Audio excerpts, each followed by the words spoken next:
Amigos de Sin Mentiras, así están las cosas en Europa. Se están amurallando las ciudades por temor a una inmigración que parece inminente ante la llegada del invierno y, sobre todas las cosas, la radicalización del conflicto. Estas son imágenes de Kaliningrado, enclave ruso. Allí está viéndose cómo soldados polacos están ya elaborando, creando, materializando lo que va a ser una de las fronteras más extensas de la región. Estamos hablando de más de 100 kilómetros, una muralla de hasta 5 metros de altura. Y ya Polonia creó una muralla parecida, pero con la frontera con Bielorrusia. Allí más de 180 kilómetros de largo y estamos hablando de más de 7 metros de altura, con sensores, fortificadas por todos lados, seguridad las 24 horas, un alambrado de 6 metros de altura y además con cámaras por todas partes. Ahora está diciendo el gobierno polaco que se están preparando para también hacer una frontera similar, pero esta vez en Kaliningrado. Repetimos, enclave ruso, y están metiéndole miedo porque han dicho que efectivamente los rusos van a enviar inmigrantes de Medio Oriente y de África para vengarse de Europa, como una guerra híbrida. Lo que no quieren decir los ciudadanos o el gobierno polaco es que ciertamente donde se va a desbordar no va a ser por el enclave de Kaliningrado ni por Bielorrusia, va a ser precisamente por Ucrania, que ya han salido más de 7 millones de personas y van a salir más porque se prepara una evacuación masiva antes del apagón general que está planificado y que en cualquier momento se le va a bajar al switch a las principales ciudades ucranianas, porque no se aguanta más. Están sin electricidad prácticamente, solo electricidad de emergencia, y podría con la llegada del invierno verse motivado a la salida masiva de personas, y precisamente Polonia es uno de las principales puertas de salida hacia Europa, y por allí ya se deben estar preparando, más que por Kaliningrado, que lo están haciendo efectivamente como una cuestión más que todo política.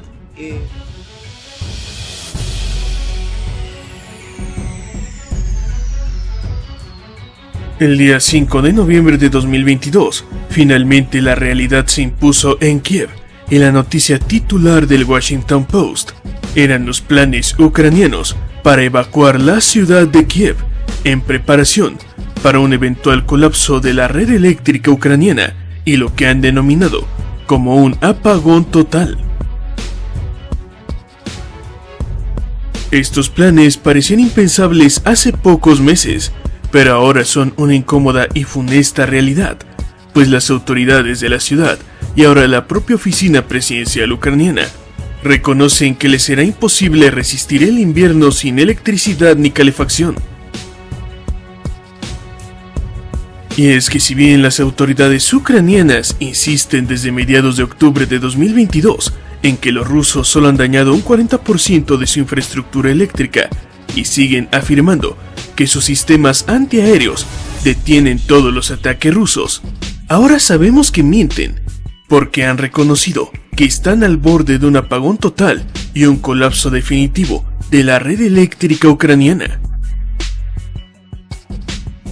Por su parte, el alcalde de Kiev ha reconocido que la planeación de una evacuación total está en marcha, y que en base a la información proporcionada por Ukrenergo, saben que la infraestructura eléctrica del país está a un ataque o a una sobrecarga de un apagón total, por lo que no pueden arriesgarse a enfrentar esta eventualidad sin planes de contingencia. Y es que, contrario a lo opinado por algunos moniatos, No, señores, los ucranianos no son ni osos polares ni cazadores de la edad de hielo. Y de hecho el alcalde de Kiev ha señalado que la vida en la ciudad será imposible si ocurre un apagón total. Ha señalado que sin electricidad se interrumpirá el suministro de agua potable, no habrán bombas de gasolina, no habrá alcantarillado, no habrán servicios médicos ni económicos.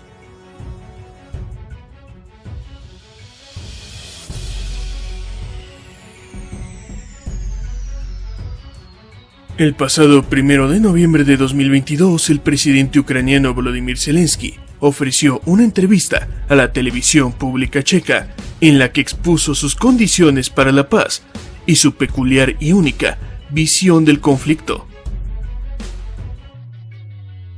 Sin embargo, lo más destacable de todo esto es que el presidente ucraniano ha declarado que no busca un compromiso de paz con la Federación de Rusia y que su meta es la victoria absoluta y completa en el campo de batalla. Si bien la situación es bastante compleja, e incluso muchos de sus aliados recientemente le han pedido buscar una paz negociada con Rusia. Testigos durante todo este tiempo, en los 8 meses que se están cumpliendo del ataque de Rusia a territorio ucraniano, de cómo la administración de Joe Biden salía al frente permanentemente a decir que ellos apoyaban de manera muy solidaria y muy firme la posición de la administración de Volodymyr Zelensky con respecto a, por ejemplo, no negociar con Rusia, con respecto a las solicitudes de aplicarle sanciones a Rusia y un largo etcétera. Las ayudas económicas que le ha enviado Estados Unidos a Ucrania hablan por sí solas. Sin embargo, aparentemente todo empieza a tener algún tipo de final, y es que según The Washington Post, Estados Unidos le está pidiendo en privado a Ucrania que se muestre abierta para negociar con Rusia. Esto sería un duro golpe a la propia administración de Volodymyr Zelensky, que se autoimpuso una ley que prohíbe el tema de negociar con Rusia mientras el presidente del Estado ruso sea precisamente Vladimir Putin. En ese sentido, entonces, este tipo de información empieza a demostrar pues que se está tomando en cuenta la situación económica actual en el mundo, la situación energética que se está arrastrando a una crisis y también las elecciones en territorio norteamericano con respecto al Congreso estadounidense.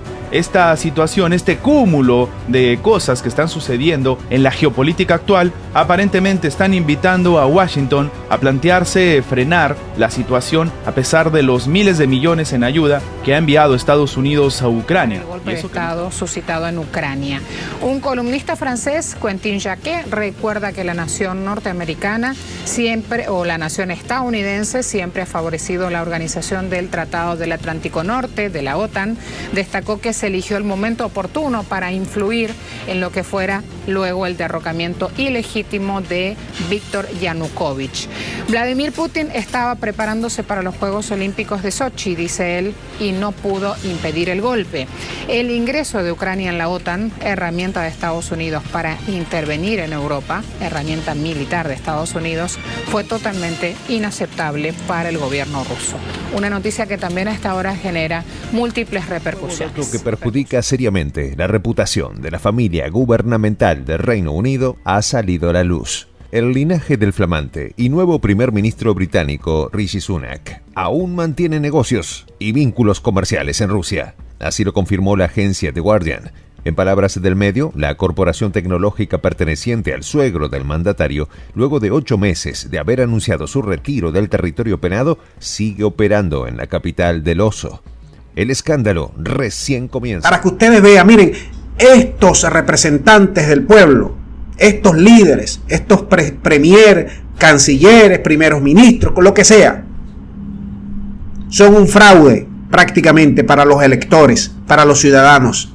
Este señor allí demuestra su poca humanidad, su falta de empatía, su falta de solidaridad, su falta de conexión con la realidad, porque ellos viven en una cúpula, ellos viven en una burbuja llena de millones porque trabajan para las corporaciones y se olvidan del pueblo. Fíjate cómo se burla. Pero en estos días fue a China, por eso Xi Jinping lo trató como lo trató, con frialdad, con desprecio, ni le dio la mano pues prácticamente. Fue a China a rogar.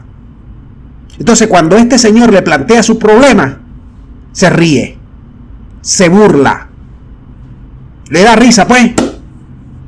Te voy a dejar el video para que tú veas y quiero que me mandes tus puntos de vista para que tú sepas lo que hay en Europa. Adelante con el video. Kam jemand zu mir und sagte, Herr Scholz, ich habe meinen Elektroofen gerade auf einen Gasofen umgestellt. Und da wusste ich gar nicht, wie traurig ich gucken soll. Esto es finalmente una derrota de Trump, porque también Trump quería subirse a la victoria o eventual victoria de los republicanos, pues para anunciar su candidatura presidencial. Incluso Trump fue también uno de los principales oradores e impulsores del republicanismo, y la verdad es que no fue tan contundente, como por ejemplo cuando él ganó la candidatura presidencial y después la presidencia en el 2016, fue muy contundente el triunfo. Bueno, ahorita no fue así. Fue completamente distinto. Incluso más o menos se dieron a la mitad y la mitad de la votación. Y la verdad es que eso al final no pudo Trump ganar con tanta contundencia. Y eso da el pie a que surjan otras figuras del Partido Republicano que sí podrían disputarle a Trump la candidatura presidencial y podrían, eso sí, activar tal vez una ola republicana, que sería en ese sentido Ron DeSantis, el gobernador de la Florida, que él sí ganó con una gran contundencia la elección en Florida, en donde, bueno, es un estado swing, ¿no? Es un estado que después vota republicano y después demócrata, entre Estados Unidos y China. Porque bueno, ya el tema entre Ucrania y Rusia continúa, ya algunos dicen que se va a terminar, otros que no, pero bueno, ya estamos viendo los saldos. Pero la guerra más temible, la más importante, sería la guerra que se podría desatar entre Estados Unidos y China, porque China, a diferencia de Rusia, tiene una gran poder económico. Y bueno, claro que sanciones en contra de China podrían derrumbar las economías de prácticamente todos los países del mundo. Pero muchos ven esto. Claro, está el caso de Taiwán, Nancy Pelosi y sus provocaciones, que también se van a discutir ahí. Entonces realmente va a ser un G20 en gran medida, ¿no? Muy alrededor de lo que haga Estados Unidos y China. Incluso Joe Biden con Xi Jinping se van a tener su primera reunión bilateral allá en Indonesia, en Bali. Y bueno, vamos a ver qué sucede. Lo interesante es que en medio de esto, ya Pekín ha señalado que las relaciones que tienen Rusia y China son extremadamente sólidas como roca, que no va a haber nadie va a poder convencer a China de que se pelee con Rusia, porque los Estados Unidos pues quieren hacer esto, ¿no? Desde que arrancó la invasión de Rusia a Ucrania, los estadounidenses presionaron a Beijing para que también China impusiera sanciones contra Rusia. Evidentemente esto nunca se cristalizó, al contrario, hubo más apoyo económico, donde China ya le compra más gas y más petróleo a los rusos para que estos no se queden sin financiamiento externo.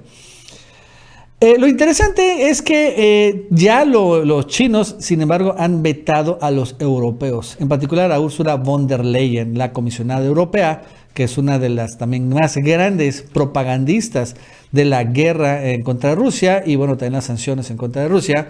Bueno, pues ya sencillamente Xi no la quiere tener cerca. Entonces descartó cualquier reunión con los europeos, en particular con esta Ursula von der Leyen, que será la Unión Europea, porque sencillamente ha sido de lo peor. Eso es interesante. Joe Biden fue fuertemente cuestionado acerca de la ayuda a Kiev. De hecho, las palabras del líder demócrata fueron directamente sobre si continuaría la ayuda a Ucrania.